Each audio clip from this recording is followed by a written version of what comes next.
ഈ നിമിഷം പുറത്തു വരുന്ന ഏറ്റവും പ്രധാനപ്പെട്ട വാർത്ത, ഗസ വെടിനിർത്തൽ കരാർ പ്രഖ്യാപനത്തിന് വിലങ്ങുതടിയായി ഇസ്രായേൽ നീക്കം. അടിയന്തര യുദ്ധ ക്യാബിനറ്റ് വോട്ടിംഗ് നീളുകയാണ്. കരാർ വ്യവസ്ഥകൾ ഹമാസ് പിന്നോട്ടു പോയതായി ഇസ്രായേൽ പ്രധാനമന്ത്രി ബെഞ്ചമിൻ നെതന്യാഹുവിന്റെ ആരോപണം. അതേസമയം കരാർ പൂർണ്ണാർത്ഥത്തിൽ അംഗീകരിക്കുന്നതായി ഹമാസ് നേതാവ്. മുജീബ് റഹ്മാൻ ന്യൂസ് ഡെസ്കിൽ നിന്ന് വിവരങ്ങൾ നൽകും. മുജീബ്, വലിയ ആശ്വാസത്തിലായിരുന്നു ഗസ മാത്രമല്ല ലോകമെങ്ങുമുള്ള സമാധാന പ്രേമികൾ. പക്ഷേ അതിന് ആയിട്ടില്ല എന്നുള്ള ഒരു പ്രതികരണമാണ് ഇപ്പോൾ ഇസ്രായേലിന്റെ ഭാഗത്തുനിന്ന് വരുന്നത്. എന്തുകൊണ്ടാണ് ഈ യുദ്ധ ക്യാബിനറ്റിൽ വോട്ടിംഗ് ഇത്ര കണ്ട് നീളുന്നത്? ഏതൊക്കെ ഭാഗങ്ങളിൽ നിന്നാണ് ഇപ്പോൾ ഈ സമാധാന നീക്കങ്ങൾക്ക് എതിർപ്പുണ്ടാകുന്നത്? ഇപ്പോൾ ഹമാസിന്റെ ഒരു അന്തിമ പ്രതികരണം എത്ര കണ്ട് ശുഭാപ്തി പ്രതീക്ഷ നൽകുന്നതാണ്?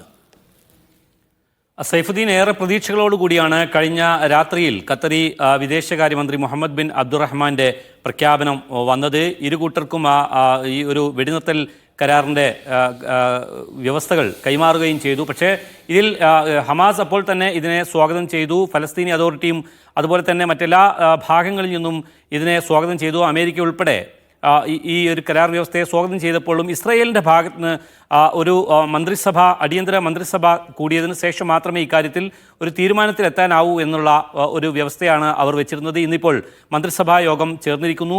ഈ യോഗത്തിൽ പ്രധാനപ്പെട്ട ചില മന്ത്രിമാർ എതിർപ്പ് നേരത്തെ തന്നെ അറിയിച്ചിരുന്നു. അതിൻ്റെ അടിസ്ഥാനത്തിലുള്ളൊരു ചർച്ച തുടങ്ങിയപ്പോഴാണ് ഇസ്രായേൽ പ്രധാനമന്ത്രി ബെന്യാമിൻ നെതന്യാഹു തന്നെ ഒരു പ്രഖ്യാപനം നടത്തുന്നത്.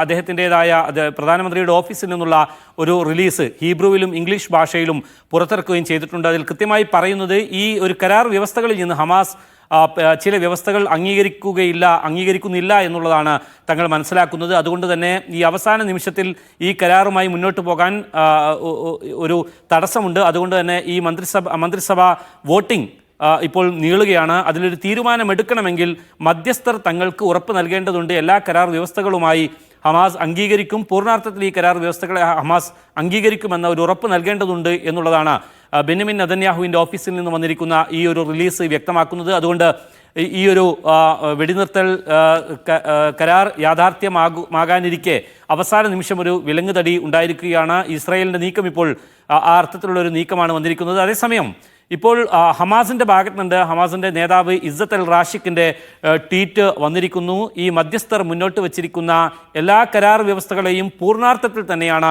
ഹമാസ് ഉൾക്കൊള്ളുന്നത്. യാതൊരു തരത്തിലുള്ള സംശയവും ഇക്കാര്യത്തിൽ തങ്ങൾക്കിപ്പോഴില്ല എന്നുള്ളത് വീണ്ടും ഹമാസ് ട്വീറ്റ് ചെയ്തിരിക്കുന്നു. അതേസമയം മധ്യസ്ഥരിൽ നിന്നുള്ള ഒരു ഉറപ്പ് ലഭിക്കണമെന്ന ഒരു പിടിവാശിയിലാണ് ഇപ്പോൾ.